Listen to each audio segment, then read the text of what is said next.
Okay, please turn to the last section, page 713. Conclusion. The false debate between supporters of central banking and defenders of fractional reserve free banking. The traditional approach to the debate between advocates of central banking and those of fractional reserve free banking is essentially flawed.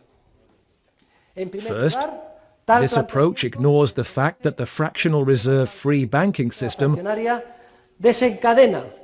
almost inevitably releases forces which lead to the emergence, development, and consolidation of a central bank. You can add a note there if you wish. When people go to withdraw their money and it is not there, everyone clamours for the government to resolve the matter and create a central bank.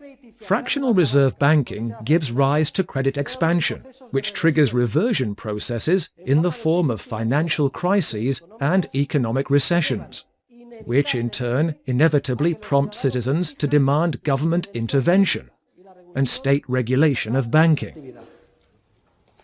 Second, the very bankers involved in the system soon discover that they can reduce the risk of insolvency if they make agreements between themselves, merge.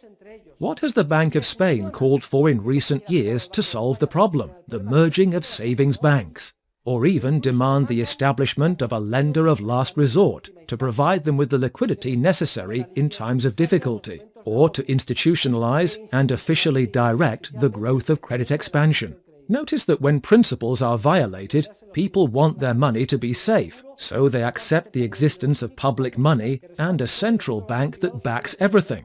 And private bankers themselves are the first to say, there needs to be a central bank, because without one, I will not be able to pay, and everything will come unglued. Thus, we can conclude that fractional reserve banking has been the main historical cause of the appearance and development of the central bank. Hence, we must not approach the theoretical and practical debate in traditional terms, but in terms of two radically different systems. And this is where I want you to put the box.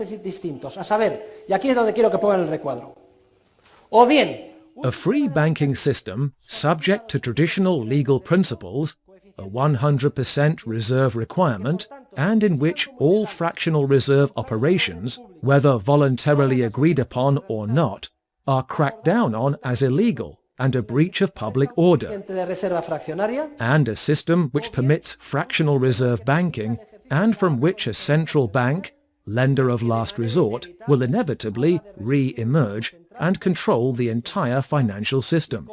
This is the current state of affairs.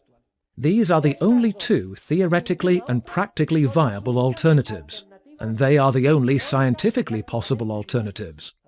Up to this point, we have studied fractional reserve banking. Now I will conclude.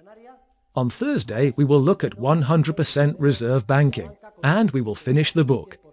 Thank you all very much for your cooperation. I'll see you on Thursday.